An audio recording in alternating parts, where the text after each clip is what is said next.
नमस्ते। Welcome to Phantom दास्तान। आज हम आपके लिए लाए हैं एक बहुत ही रोमांचक दास्तां, Jatinga valley bird suicide mystery. Assam की खूबसूरत वादियों में एक छोटा सा गांव है जतिंगा। सोचिए, एक ऐसी जगह जहां हर साल मानसून के ठीक बाद अंधेरी धुंध भरी रातों में सैकड़ों परिंदे आसमान से गिरते हैं, जैसे जैसे बारिश की बूंदें। लोग इसे सदियों से परिंदों की आत्महत्या कहते आए हैं। सुनने में ही बड़ा अजीब लगता है ना? अजीब और हाँ, काफी रहस्यमयी भी। ये घटना मतलब दशकों से वैज्ञानिकों को और वहां के रहने वालों को दोनों को ही हैरान करती आई है। आज हम इसी पहेली को सुलझाने की कोशिश करेंगे। जो भी जानकारी हमारे पास है उसके बेसिस पे देखेंगे कि क्या ये वाकई सुसाइड है या कोई अनदेखी ताकत है, या फिर विज्ञान के पास इसका कोई और जवाब है। तो चलिए जतिंगा के इस रहस्य में गोता लगाते हैं। सबसे पहले ये जगह है बिल्कुल कहाँ? कैसा है वहाँ का माहौल? क्योंकि कहते हैं कि माहौल का, एनवायरनमेंट का बहुत बड़ा हाथ है इस सब में। बिल्कुल।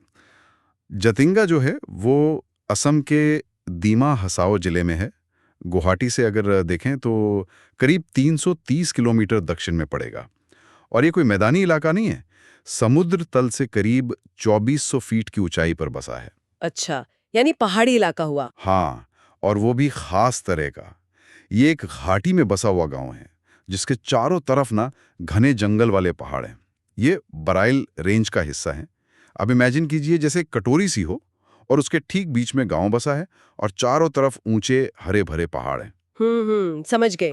और मौसम, सुना है मौसम का किरदार यहाँ सबसे जरूरी है। सबसे जरूरी, यहाँ का मौसम कहलाता है सब ट्रॉपिकल हाईलैंड। तो मॉनसून में मतलब जून से सितंबर तक बहुत भारी बारिश होती है। और इसी ऊंचाई और पहाड़ों से घिरी बनावट की वजह से मॉनसून की जो नम हवाएं हैं वो यहाँ जैसे फंस सी जाती हैं, ठंडी होती हैं। और फिर शाम के वक्त उफ, बहुत ही घना कोहरा और धुंध छा जाती है। विजिबिलिटी जो है वो एकदम कम हो जाती है। अच्छा, तो ये घना कोहरा और धुंध, ये है विलन नंबर 1, ऐसा कह सकते हैं। और गांव में कौन लोग रहते हैं? क्या वो हमेशा से ये सब देखते आए हैं? हाँ, विलन कह सकते हैं। गांव वैसे छोटा सा है, करीब 2500 लोग होंगे। ज्यादातर जंतिया और जेमेनागा आदिवासी समुदाय के लोग हैं। और हाँ, वो तो पीढ़ियों से इस अजीब घटना के साक्षी रहे हैं। ये उनके जीवन का, उनकी कहानियों का हिस्सा बन गया है। पीढ़ियों से? माओ, स्थानीय लोगों के लिए कोई नई बात नहीं है। उनकी अपनी कहानियां तो जरूर होंगी इसे लेकर। क्या मानते थे वो शुरू में? बिल्कुल, सदियों से जानते हैं वो। उनकी जो लोक कथाएं हैं, उनकी जुबानी रिवायतें हैं, उनमें इसका जिक्र मिलता है। शुरू में तो जाहिर है कोई साइंटिफिक नजरिया तो था नहीं, तो वो इसे पूरी तरह से सुपरनैचुरल मानते थे। कोई कहता था कि घाटी में बुरी आत्माओं का वास है जो परिंदों को ऐसे मार गिराती हैं। कोई इसे बस अपशगुन समझता था। और कोई दिलचस्प मान्यता, जैसे आत्माएं वगैरह? धरती पर लौट रही हैं, तो इसलिए शुरू शुरू में काफी डर का माहौल था। लोग इन गिरे हुए भटके हुए परिंदों को अक्सर मार भी देते थे, शायद अपनी रक्षा के लिए, डर के मारे। बाहरी दुनिया को कब पता चला इस अजीब घटना के बारे में, अंग्रेजों के टाइम पे? हाँ, 20वीं सदी की शुरुआत में, ब्रिटिश राज के टाइम पे उस इलाके में चाय के बागान थे। तो कुछ अंग्रेज मैनेजर्स और अफसरों ने ये अजीब बिहेवियर नोटिस किया और रिपोर्ट भी किया। पर तब इसे कोई खास तवज्जो नहीं दी गई, मतलब इसे गंभीरता से नहीं लिया गया। तो फिर ये मामला दुनिया की नजरों में कब आया ठीक से? ये आया 1950s और 60s के दशक में, जब ईपीजी जैसे भारतीय प्रकृतिवादियों ने इसकी एक सिस्टमैटिक जांच शुरू की। जी खुद एक मशहूर चाय बागान मालिक थे और जाने माने नेचुरलिस्ट भी थे। उन्होंने इसे पहली बार वैज्ञानिक ढंग से डॉक्यूमेंट किया और देश का ध्यान इस मिस्ट्री की तरफ खींचा। तब जाकर ये एक सीरियस वैज्ञानिक जिज्ञासा बनी। चलिए अब सीधे उस घटना पर आते हैं। जी, ये होता कब है, कहाँ होता है? सुना है इसका पैटर्न बड़ा फिक्स्ड सा है। बेहद फिक्स्ड। और यही चीज इसे और ज्यादा रहस्यमयी बनाती है। पहली बात, यह सिर्फ मॉनसून के बाद होता है, खासकर अगस्त के आखिर से लेकर नवंबर तक। और पीक एक्टिविटी होती है सितंबर अक्टूबर में। सिर्फ इन महीनों में? और सिर्फ रात में? हाँ, और वो भी सिर्फ शाम को, लगभग 6 बजे से रात 9:30 बजे के बीच। मतलब सूरज ढलने के ठीक बाद, दिन में कमी नहीं। और कई रिपोर्ट्स ये कहती हैं कि ये ज्यादातर ऐसी रातों में होता है जब चांद ना हो, आसमान में बादल घिरे हों और कोहरा बहुत घना हो। अंधेरी, बिना चांद वाली, कोहरे से ढकी रातें। क्या बात है, बिल्कुल हॉरर फिल्मों जैसा माहौल। और क्या ये पूरी घाटी में कहीं भी हो जाता है? ये कोई खास जगह है? नहीं, यही तो सबसे सबसे ज्यादा चौंकाने वाली बात है। ये पूरी जतिंगा वैली में नहीं होता, सिर्फ एक खास छोटी सी पट्टी में होता है जो करीब 1.5 किलोमीटर लंबी है और सिर्फ 200 मीटर चौड़ी। क्या? 1.5 किलोमीटर लंबी और सिर्फ 200 मीटर चौड़ी पट्टी। हाँ, और ये पट्टी भी गांव के बिल्कुल पास है। और कमाल की बात यह कि हर साल उन्हीं गिनी चुनी जगहों पर ये होता है। हर साल उसी जगह, इतनी प्रिसिजन, ये कैसे मुमकिन है? अच्छा, कौन से परिंदे होते हैं इसका शिकार? क्या वो वहीं के रहने वाले होते हैं या बाहर से आते हैं? शिकार होने वाले ज्यादातर पक्षी प्रवासी होते हैं, मतलब माइग्रेटरी बर्ड्स। वो उस मौसम में वहां से गुजर रहे होते हैं अपने रास्ते पर। इनमें tiger bittern, little egret, pond heron, black bittern, कई तरह के किंगफिशर जिनको रामचरैया भी कहते हैं, थ्रश, कोयल जैसी कई स्पीशीज शामिल हैं। करीब 40-50 प्रजातियां रिपोर्ट की गई हैं। इन प्रजातियों में क्या कोई खास बात है, मतलब कोई कॉमन पैटर्न? हाँ, एक कॉमन चीज ये है कि ये ज्यादातर वो पक्षी हैं जो अमूमन कम ऊंचाई पर उड़ते हैं। अक्सर पानी के पास ये जमीन पर रहते हैं। ये बहुत तेज उड़ने वाले या बहुत ऊंचाई पर प्रवास करने वाले पक्षी नहीं हैं। तो जब वैज्ञानिकों ने जांच शुरू की, शुरू में क्या सोचा गया? ये सुसाइड वाली बात कहाँ से आई? ये तो बहुत सनसनीखेज है। ये सुसाइड वाली बात, हाँ, मीडिया ने ज्यादा उछाली थी क्योंकि ये सुनने में बहुत ड्रामेटिक लगती है। लेकिन जो ऑर्निथोलॉजिस्ट हैं, पक्षी वैज्ञानिक, उन्होंने इसे फौरन खारिज कर दिया। पक्षियों में आत्महत्या जैसा कॉम्प्लेक्स बिहेवियर वो नहीं होता। ये इंसानी सोच है जिसे हम उन पर थोप रहे थे। सही है। और क्या थ्योरीज थी शुरू में? मैग्नेटिक फील्ड वगैरह का कुछ? हाँ, एक विचार था मैग्नेटिक अनोमली का। मतलब ये कि क्या घाटी में कोई असामान्य चुंबकीय क्षेत्र है जो पक्षियों के नेविगेशन सिस्टम को गड़बड़ कर देता है, क्योंकि पक्षी दिशा के लिए पृथ्वी के मैग्नेटिक फील्ड का इस्तेमाल करते हैं। तो क्या इसका कोई सबूत मिला? कोई गड़बड़ी मिली वहां? नहीं, जियोलॉजिकल सर्वेज हुए लेकिन ऐसी कोई खास मैग्नेटिक गड़बड़ी नहीं मिली जो इतने बड़े पैमाने पर इतनी सटीकता से पक्षियों को प्रभावित कर सके। और वो सुपरनैचुरल वाली बातें तो खैर विज्ञान के दायरे से बाहर थी ही। तो फिर आज का विज्ञान क्या कहता है? क्या राज खुल गया है? मतलब असली वजह क्या है? हाँ, आज की जो साइंटिफिक अंडरस्टैंडिंग है वो ये कहती है कि ये किसी एक रहस्यमयी कारण से नहीं होता, बल्कि ये कई एनवायरमेंटल और बिहेवियरल फैक्टर्स का एक मिला-जुला नतीजा है। एक तरह का आप कह सकते हैं परफेक्ट स्टॉर्म जैसी सिचुएशन बन जाती है। अच्छा, परफेक्ट स्टॉर्म।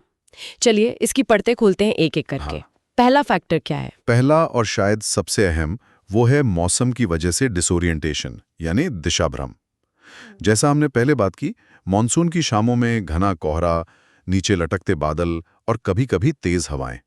अब रात में उड़ने वाले जो प्रवासी पक्षी हैं, वो रास्ता खोजने के लिए या तो तारों पर, या चांद पर, या फिर जमीन की बनावट, लैंडमार्क्स पर निर्भर करते हैं। जब कोहरे और बादलों में ये सब छिप जाता है, तो वो बेचारे रास्ता भटक जाते हैं, कंप्लीटली लॉस्ट। ठीक है, रास्ता भटक गए, कंफ्यूज हो गए, पर वो नीचे क्यों आते हैं और रोशनी की तरफ क्यों खींचे चले आते हैं? यहाँ दूसरा फैक्टर आता है, फोटोटैक्सिस। ये क्या भला है? फोटोटैक्सिस का आसान मतलब है रोशनी की तरफ आकर्षण। ये कई कीड़ों और कुछ जानवरों में होता है। जब परिंदे घने कोहरे में रास्ता भटककर नीचे की तरफ आते हैं कुछ देखने के लिए, तो उन्हें नीचे गांव की रोशनी दिखती है। पहले जमाने में मशाले या आग होती होगी, आजकल बिजली की लाइट्स हैं। तो कई रात में उड़ने वाले पक्षी, खासकर जब वो डिसोरिएंटेड हों, वो कुदरती तौर पर रोशनी की तरफ आकर्षित होते हैं, जैसे पतंगे होते हैं। ओह, तो ये रोशनी एक तरह का ट्रैप बन जाती है। रास्ता भटके, नीचे आए, रोशनी देखे, उसकी तरफ खिंच गए और फिर? बिल्कुल, एग्जैक्टली। वो रोशनी के सोर्स के चारों ओर चक्कर काटने लगते हैं, उससे दूर नहीं जा पाते हैं। ऐसा करते करते वो बुरी तरह थक जाते हैं। डिसोरिएंटेड तो वो पहले से ही हैं, और आखिर में या तो वो किसी पेड़ या घर या बिजली के खंभे से टकरा जाते हैं, या फिर इतने बेदम हो जाते हैं कि सीधे जमीन पर गिर पड़ते हैं। ये तो काफी लॉजिकल लग रहा है। पर फिर वही सवाल, सिर्फ उसी 1.5 किलोमीटर की पट्टी में क्यों? यहाँ आता है तीसरा फैक्टर, घाटी की बनावट, टोपोग्राफी। हाँ, इसे कहते हैं टोपोग्राफिकल फनलिंग इफेक्ट। मतलब घाटी की बनावट ही ऐसी है कि वो हवा के बहाव को और उसके साथ उड़ते पक्षियों को एक तंग रास्ते पर धकेल देती है, चैनलाइज कर देती है। जैसे कीप होती है ना, फनल। हाँ, कीप। तो उससे क्या होता है? उससे ये होता है कि उस छोटी सी जगह से गुजरने वाले पक्षियों का घनत्व यानी डेंसिटी बढ़ जाती है। बहुत सारे पक्षी एक साथ उस संकरे रास्ते से गुजरते हैं। तो जब मौसम खराब होता है और डिसोरिएंटेशन वाली कंडीशन बनती है, तो एक साथ ज्यादा पक्षी प्रभावित होते हैं और उसी खास इलाके में रोशनी के जाल में फंस जाते हैं। समझ गई। मतलब वो कीप उन्हें सीधा गांव की रोशनी के पास ले आती है एक तरह से। और चौथा पॉइंट था उन पक्षियों की उड़ने की आदत, उनका फ्लाइट बिहेवियर। हाँ, जैसा मैंने बताया, ये जो प्रभावित होने वाली स्पीशीज हैं, वो वैसे भी ज़्यादातर कम ऊंचाई पर उड़ती हैं, अक्सर 1000 फीट से भी नीचे। जब वो रास्ता भटकती हैं, तो और नीचे आ जाती हैं, सीधा इंसानी बस्तियों और रोशनी के संपर्क में। जो पक्षी ज़्यादा ऊंचाई पर उड़ते हैं या ज़्यादा तेज उड़ते हैं, वो शायद इस स्थिति से बच निकलते हैं, और कोहरे में चीज़ों से बचने की उनकी जो नेचुरल एबिलिटी है, वो भी कम हो जाती है। तो असल में ये 4 चीजों का संगम है। पहला, मौसम से भटकाव। दूसरा, रोशनी का आकर्षण। तीसरा, घाटी की कीप जैसी बनावट जो उन्हें फनल करती है। और चौथा, कमजोर या कम ऊंचाई पर उड़ने वाली प्रजातियों का वहां होना। इस नतीजे पर पहुंचने में किन संस्थाओं का खास काम रहा है? भारत की कई प्रमुख संस्थाओं ने इस पर काफ़ी काम किया है, जैसे wild life institute of India, जो देहरादून में है, बॉम्बे नेचुरल हिस्ट्री सोसाइटी, ये बहुत पुरानी और प्रतिष्ठित संस्था है, और कोयम्बटूर का Salim Ali centre for ornithology and natural history, SACON. इन सब की रिसर्च ने मिलकर इस पहेली को सुलझाने में मदद की है। तो अब ये मोटा मोटी तय है कि ये सुसाइड नहीं बल्कि डिसओरिएंटेशन और रोशनी के कारण बिहेवियर में बदलाव का मामला है। अच्छा, जब ये समझ आ गया तो क्या इसे रोकने के लिए कुछ कदम उठाए गए, कुछ किया गया? हाँ, बिल्कुल किए गए, और ये बचाव के प्रयास काफ़ी कामयाब भी रहे हैं, जो अच्छी बात है। सबसे अहम था लाइटिंग मैनेजमेंट प्रोग्राम, जो शायद 1980s से शुरू हुआ।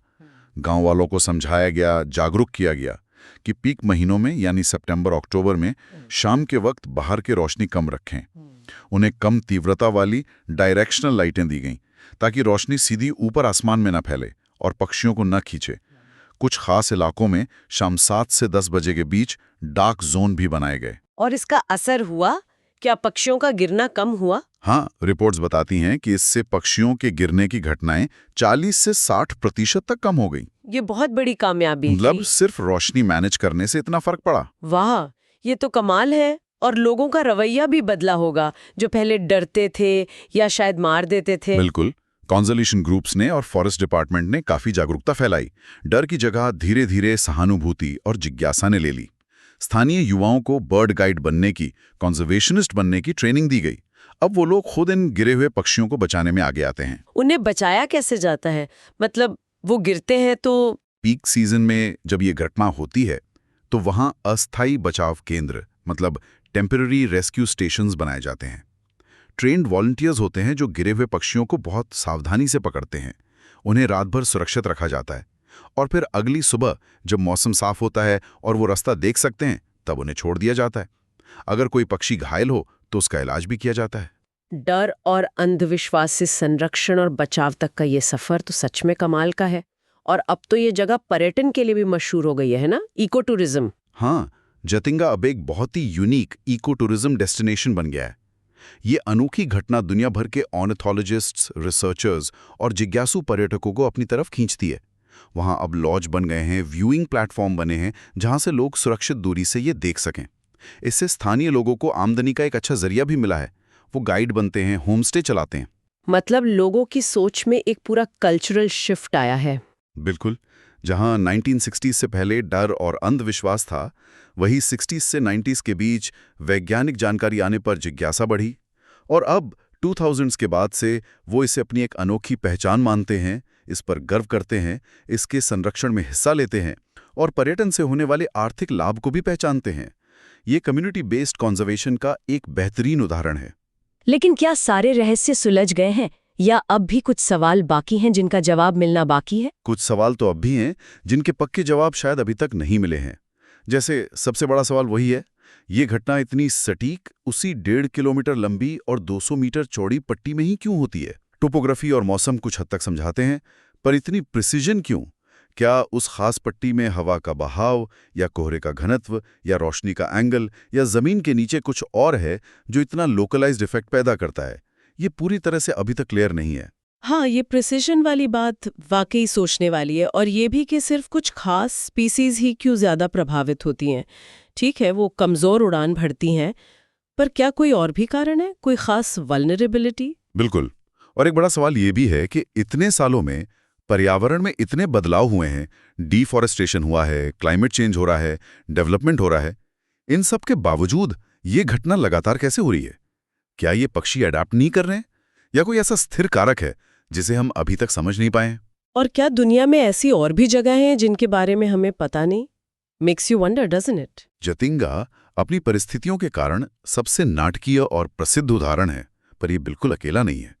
दुनिया भर में, खासकर बड़े शहरों में, रात में ऊंची इमारतों की रोशनी से टकराकर लाखों प्रवासी पक्षी हर साल मरते हैं। ये लाइट पोल्यूशन का एक बड़ा साइड इफेक्ट है। समुद्र में जो तेल निकालने वाले प्लेटफॉर्म होते हैं, उनकी तेज रोशनी भी रात में प्रवासी पक्षियों को भटकाती है और वो वहीं चक्कर काटते रह जाते हैं। न्यूयॉर्क का जो 9/11 मेमोरियल लाइट्स हैं, वो भी हर साल हजारों प्रवासी पक्षियों के लिए एक टेम्पररी ट्रैप बन जाता है। कम्युनिकेशन टावर से भी खराब मौसम में पक्षी टकराते हैं। अच्छा, तो मतलब जतिंगा में जो हो रहा है वो पक्षियों के रोशनी और पर्यावरण के प्रति रिएक्शन का एक एक्सट्रीम और बहुत लोकलाइज्ड केस है। ये कोई एकदम ही अलग जादू नहीं, बल्कि प्राकृतिक नियमों का ही एक नतीजा है। बस यहाँ सारी परिस्थितियां एक साथ आ जाती हैं। सही कहा। और ये हमें लाइट पोल्यूशन यानी प्रकाश प्रदूषण के व्यापक असर के बारे में भी सोचने पर मजबूर करता है। हम अपनी सहूलियत के लिए जो रोशनी करते हैं, उसका वन्यजीवों पर क्या असर पड़ता है? जतिंगा उसका एक जीता जागता उदाहरण है। एक और चिंता आजकल बहुत बड़ी है, जलवायु परिवर्तन, क्लाइमेट चेंज। क्या इसका जतिंगा पर असर पड़ रहा है या पड़ सकता है? ये एक बहुत बड़ी चिंता का विषय है। बिल्कुल, क्लाइमेट चेंज से मॉनसून का पैटर्न बदल रहा है। कभी ज्यादा बारिश, कभी कम, कभी समय बदल रहा है। इससे कोहरे और हवा का पैटर्न भी बदल सकता है। पक्षियों के माइग्रेशन का समय बदल सकता है, शायद उनका रास्ता भी बदल जाए। आसपास के जंगलों के कटने या बदलने का भी असर पड़ेगा। इन सब का मिला-जुला असर इस घटना पर क्या होगा, यह भी देखना बाकी है। हो सकता है ये घटना कम हो जाए या ज्यादा हो जाए, या इसका समय बदल जाए। मतलब इस पर लगातार नजर रखने की जरूरत है। मौसम का डेटा, पक्षियों की संख्या और प्रजातियां, उनके माइग्रेशन पैटर्न्स, सब कुछ मॉनिटर करना होगा। बिल्कुल, लॉन्ग टर्म मॉनिटरिंग बहुत जरूरी है ये समझने के लिए कि क्या बदलाव आ रहे हैं। टूरिज्म से फायदे तो हैं, जैसा आपने बताया, पर चुनौतियां भी होंगी, बैलेंसिंग एक्ट होगा। फायदे हैं, बिल्कुल हैं। सालाना 5 से 10 हजार पर्यटक आते हैं पीक सीजन में। इससे आय होती है, रोजगार मिलता है, पर चुनौतियां भी कम नहीं हैं। एक तो ये टूरिज्म बहुत मौसमी है, सिर्फ कुछ हफ्तों का। दूसरा, वहाँ इंफ्रास्ट्रक्चर अभी भी सीमित है। और सबसे बड़ी चुनौती है पर्यटकों की संख्या और कंजर्वेशन के बीच संतुलन साधना। ज्यादा भीड़-भाड़, शोर-शराबा या लापरवाही उन नियमों को तोड़ सकती हैं जो पक्षियों को बचाने के लिए बनाए गए हैं। सस्टेनेबल टूरिज्म ही एकमात्र रास्ता है। तो टिकाऊ पर्यटन, सस्टेनेबल टूरिज्म के लिए क्या किया जा रहा है? क्या नियम है? हाँ, नियम बनाए गए हैं, जैसे एक रात में कितने पर्यटक आ सकते हैं, उसकी सीमा तय की गई है। रोशनी के इस्तेमाल पर सख्ती है। देखने के लिए तय जगह हैं, व्यूइंग एरियाज हैं, ताकि लोग पक्षियों के गिरने वाले इलाके में ना जाएं। और आने वाले पर्यटकों को इस घटना और नियमों के बारे में जानकारी, एजुकेशन दी जाती है। कोशिश ये है कि पर्यटन से जो आय हो, उसका कुछ हिस्सा संरक्षण के कामों में भी लगे। और संरक्षण की दूसरी क्या चुनौतियां हैं टूरिज्म के अलावा? डेवलपमेंट का दबाव बढ़ रहा है। नई सड़कें बन रही हैं, बिजली की लाइनें बढ़ रही हैं, जिनसे लाइट पोल्यूशन का खतरा बढ़ सकता है। आसपास के इलाकों में जंगलों की कटाई या खेती के तरीकों में बदलाव भी चिंता का विषय है। और जाहिर है, संरक्षण के कामों के लिए लगातार फंडिंग की जरूरत रहती है। ये सब चुनौतियां हैं। तो भविष्य के लिए क्या योजनाएं हैं? रिसर्च और संरक्षण की प्राथमिकताएं क्या हैं आगे? रिसर्च में सबसे जरूरी है एक लॉन्ग टर्म मॉनिटरिंग प्रोग्राम चलाना। एडवांस टेक्नोलॉजी का इस्तेमाल हो सकता है, जैसे रेडार से पक्षियों के रूट को ट्रैक करना या कुछ पक्षियों पर जीपीएस टैग लगाना। दूसरी जगहों से तुलना करना और खासकर क्लाइमेट चेंज के इम्पैक्ट का असेसमेंट करना बहुत जरूरी है। और कंजर्वेशन के लिए शायद उस खास इलाके को और बेहतर प्रोटेक्शन स्टेटस देने की जरूरत है, जैसे कोई औपचारिक अभयारण्य। रीजनल कोऑर्डिनेशन मतलब आसपास के राज्यों और विभागों से मिलकर काम करना। कम्युनिटी एम्पावरमेंट को और बढ़ावा देना। और अडैप्टिव मैनेजमेंट यानी जैसे जैसे नई जानकारी मिले, वैसे वैसे अपनी रणनीतियां बदलना। तो कुल मिलाकर जतिंगा वैली का ये बर्ड सुसाइड मिस्ट्री दरअसल प्रकृति, विज्ञान, संस्कृति और संरक्षण का एक बहुत ही फैसिनेटिंग संगम है। जिसे कभी भूत प्रेत या बुरी आत्माओं से जोड़ा जाता था, वो अब पक्षियों के व्यवहार, भूगोल, मौसम और इंसानी गतिविधियों का एक कॉम्प्लेक्स इंटरैक्शन समझा जाता है। बिल्कुल, साइंटिफिक कंसेंसस अब यही है। कोहरे, बादलों, हवा से डिसोरिएंटेशन, प्लस रोशनी की तरफ फोटोटैक्टिक अट्रैक्शन, प्लस घाटी की बनावट से फनलिंग, प्लस खास वल्नरेबल स्पीशीज का शिकार होना। ये 4 फैक्टर मिलकर जतिंगा का रहस्य बनाते हैं। लेकिन विज्ञान रहस्य को समझने के बाद भी उसके अजूबे को, उसके वंडर को कम नहीं करता। ये हमें प्रकृति के कितने जटिल रिश्ते हैं और उन्हें बचाने की हमारी कितनी बड़ी जिम्मेदारी है, इसका एहसास कराता है। और जतिंगा की कहानी ये भी दिखाती है कि कैसे स्थानीय समुदाय और वैज्ञानिक मिलकर संरक्षण में कामयाब हो सकते हैं। ये कम्युनिटी बेस्ड कंजर्वेशन की एक सच्ची सफलता की कहानी है। लेकिन भविष्य अनिश्चित है। उन परिंदों के लिए और इस अनोखी घटना के लिए लगातार निगरानी और बचाव के प्रयास बहुत जरूरी हैं। जतिंगा हमें ये भी याद दिलाता है कि प्रकृति के रहस्य अक्सर तार्किक होते हैं, पर उन्हें समझना उनकी अद्भुतता को कम नहीं करता। और हो सकता है, जैसा हमने पहले कहा, कि अब भी कुछ ऐसे सटल एनवायरमेंटल क्यूज हों, हवा का कोई खास पैटर्न जो सिर्फ उसी पट्टी में बनता हो, या ज़मीन से आने वाली कोई खास आवाज़, या रोशनी का कोई खास कोण जिसे हम अभी तक पूरी तरह नहीं समझ पाए, जो उस प्रिसिजन का जवाब दे सकें। बिल्कुल। सोचने के लिए एक और गुत्थी छोड़ गया Jatinga. Okay, so we hope you liked today's mystery. For more such talks, subscribe to our channel Phantom Dastan.